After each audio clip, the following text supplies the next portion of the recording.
And now, an on-air sports marketing presentation.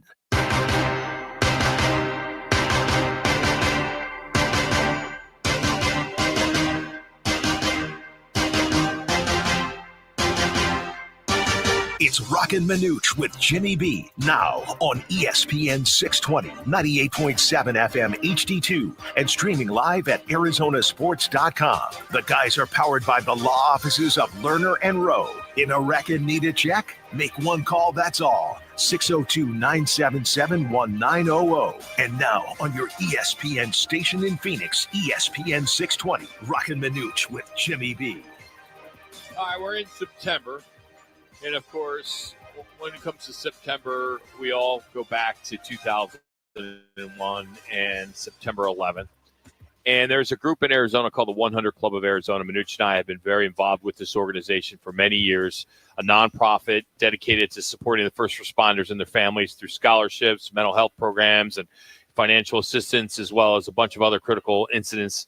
And joining us now is the CEO of the 100 Club, Melissa Kowalski, joins us now here on ESPN Phoenix.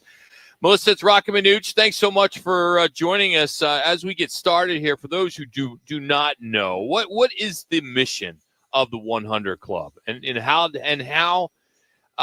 it directly impact our first responder community? At the 100 Club, we are supporting first responders throughout the entire state of Arizona, rather if that's police, fire, and corrections. We're going to be there if there is a critical incident, rather if there is an injury or a loss. We'll be there for immediate financial assistance, but also anything we can do on that prevention side, we love to do as well, rather if that's purchase equipment for departments to keep our officers and firefighters safer. And like you mentioned, our mental health support is now our largest program at the 100 Club, providing close to $1.2 million in mental health support for first responders just in the last year. We're there as their backup to be able to provide support for our first responders. So you have been part of the 100 Club, I believe, since 2014. I read in your bio. And with that being said, I think you started as a volunteer. Now you're the CEO. How has that journey kind of shaped your vision for this organization? Well, the great thing about the 100 Club is the support we have of our community in Arizona is incredible. We have grown drastically, where in 2014, we were providing, maybe about $1 million of support. And now that is close to, we're raising about $6 million each year, being able to provide to our first responders. So just the sheer number of people that we can support with our first responder programs, but also the amount of support we can provide is just drastically grown because of our support of our community. Hey, Melissa, my nephew, who's been with Phoenix PD for almost, 30 years now, my brother-in-law retired Tempe PD. When we see anything like this, as Roc alluded to, with the 100 Club, when things happen with a lot of these officers that go down, besides as far as first responders, how immediate is that? How quickly do you guys start taking action whenever our officers falls? Yeah, well, in the event of a loss or an injury, we'll be there within 24 hours of providing financial assistance for that family. We're there and have such strong ties with our departments, rather those that you mentioned of Tempe and Phoenix, but all throughout the state, of being able to provide immediate financial assistance. So, for example, in the event of a loss of an officer in the line of duty, we'll be providing $20,000 of immediate financial support, but that's really just the beginning. We continue to support that family, rather if that's through counseling for the family. We pay for sports for children of fallen first responders, tutoring, anything that we can wrap around services for our fallen families. The 100 Club is there to support. And Melissa, also, it's ongoing, is it not? I've heard from several people that talked about it's just not show up, take care of things, and move on. Talk about how that extends throughout the grieving period and moving forward to make sure they have moved forward financially and emotionally. Yes, absolutely. So like I mentioned, we'll provide that immediate financial assistance of $20,000, right. But really we're going to be able to continue to support these families, rather if that is sending kids to camp each year. We also have a survivors retreat for those who have lost a spouse in the line of duty. We just got back from hosting about 26 ladies at a retreat in Sedona, where we provide resources, workshops, and really able to provide mentorship too. And then with the children, we can continue to pay for needs that they may have, rather if that is through their grieving process, connecting them with a counselor, paying for those resources, or also just being able to pay for those things that show the community supporting. Again, like if that's sports, we all know what an important role those play. And then also tutoring or things that can help them with their education, as well as not only throughout preschool, but all the way through college as well. Busy with the CEO of the 100 Club of Arizona, Melissa Kowalski, joins us. Let's talk about the Tower Challenge. For someone who's never been, what's the experience like climbing those 2,071 steps? It's such a memorable day, and it's a combination of those who remember 9/11 so well, and for those that maybe are experiencing it for the first time of being up the Tower Challenge.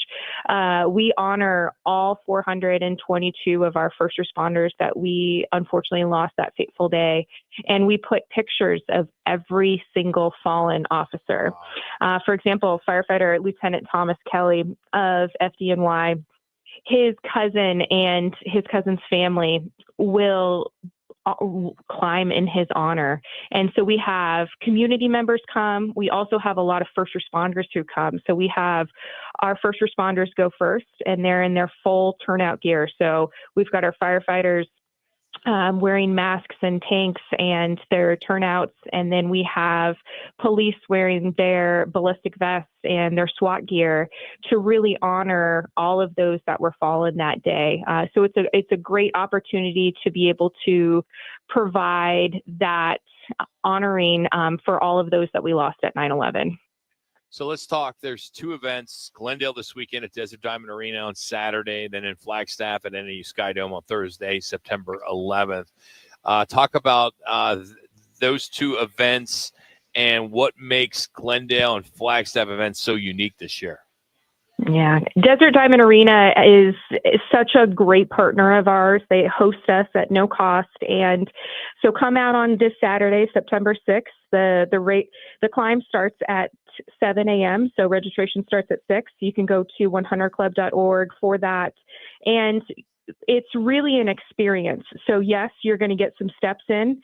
You're going to get a lot of steps in, but you also get to be a part of something special. We're going to honor 9/11. We're going to see a partnership with Luke Air Force Base where we'll have a swearing-in ceremony where we've got a new class of recruits that are going to be sworn in. So participants will be able to see that as well and really be able to show what an incredible country this is. And Desert Diamond will be a great partner of ours. It'll take about 30 minutes to finish. And then we will be having at NAU at the Skydome on Thursday, September 11th. That's a great event too, because it's a little bit cooler. And if you're in the northern part of Arizona, to come on down or just make a drive down, it's such a great way of being able to partner with the college and partner with NAU on this to be able to bring that up north as well. Melissa, how involved or are they involved as New York PD and New York Fire Department and other Southwest first responders, or maybe around the nation, that get involved or contribute to this? Oh, we have so many great individuals. For example, we have a retired FDNY gentleman, Ira, who is in our office putting lanyards, getting ready for the Tower Challenge right now as we speak here in our office. We have a lot of individuals that are retired, police and fire, very close to that, being very involved with our organization. We have a lot of individuals that then retire that come out here to then come to the Tower Challenge. And then individuals, like I mentioned, like Chris, who want to honor their families too, to be able to be a part of it. As I'm sure both of you know very well, first responder world is a very close family. And rather if those are on the East Coast or West Coast, we're all here to be able to honor those from 9/11. Last one. So for the listeners who may not be able to climb, how else can they get involved? Oh, there's so many great ways to get involved. Okay. Well, you can also be a virtual participant. So we can send you out a packet. Recommend registering soon so we can get that to you by September 11th, but you can register. We can send it. You could do it virtual. But going to 100club.org, there's so many great ways to get involved. We also are a tax credit organization, so can get involved with donating with tax credit, volunteering with the 100 Club, being able to get involved with so many of our events. To be able to give back to our first responders. We have such a great, tight-knit community here, and there's so many great ways to get involved. Melissa, thank you. So 100club of Arizona.org, is that the exact site? 100club.org. Okay, 100club.org. Good stuff. Melissa, thank you and what you do for our community, and is hats off. I know you're married to a firefighter, a paramedic. You have a big family. I think this is outstanding. You're the right person for this position, and we thank you for the all the work that you do for us. Thank you so much. For the Manucci family, to you as well. Thank you so much for all you do for the community. Thank you. Thank you. Thank you very much. That's Melissa Kowalski, the CEO of the 100 Club of Arizona. Again, just to kind of recap what we just talked about, and I think it's important, again, 100club.org is this Saturday, Desert Diamond Arena, the Tower Challenge, where they challenge participants to climb 2,071 steps. Of course, that symbolizes the Twin Towers.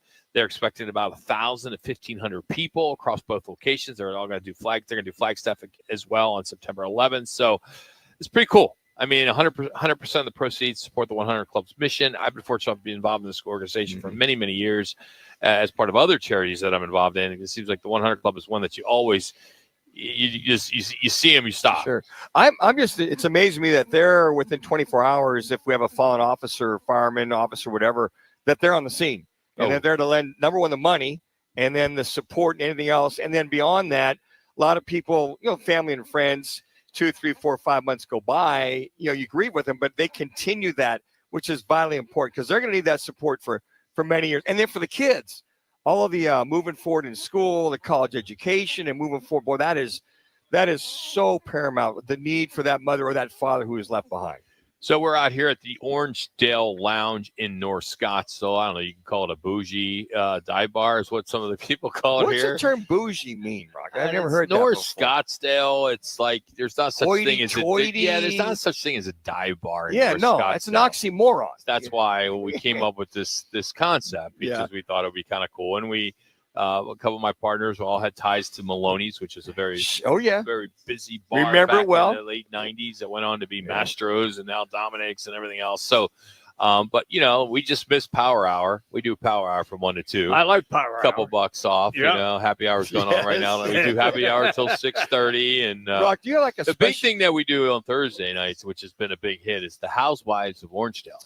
Oh, pretty good crowds have they been? Yeah, 6:30 to like 10. Is it a TV series? No, it's just a bunch of ladies. Hey, Housewives of Orangedale. You never know. Reality for you, Jimmy. Yeah. Reality show in Scottsdale. Well, I don't want to get shot by some upset husband. They make their stop at the Orangedale Lounge if ever becomes a series. You have a special chair here, Rock. That's like your chair. No, you don't have like Rock's chair. I'm an owner. I know that. I'm not Norm. You show up, somebody's got to get out of the chair. We have pictures of Norm right there. We got Norm. I mean, Jimmy would be the refreshment stand Norm. I could see that. That could happen. His soda water. This is about as close as our old man cave as you could possibly get. That old man cave we had. This is very cozy. You didn't have a man cave. Well, no, we did the show, but it was my man cave. Okay, good for you. A lot of my stuff still is in here. Yeah, I mean, I got the Gallagher Pac-Man, Donkey Kong. I got all my Seinfeld stuff, my Guinness stuff, I got my Phoenix Firebird stuffs in here. That's remember great. the Firebird Triple A Giants before the Diamondbacks. The Thunderbirds stepped up and gave us a bunch of stuff. We have a bunch of a lot of golf memorabilia in here. Not memorabilia, but flags and things like that. I got to get some K-State stuff in here, man. Nah, we'd be all right without that. Yeah, get some K. There's some culture to this place. Hey, coming up, the Stay Cool Spotlight. Bill Belichick's debut at North Carolina was supposed to be a statement. Instead, TCU made the statement. A 48-14 beatdown in his first college game as a head coach. We'll tell you what went wrong next. It's Roc and Manuch with Jimmy B.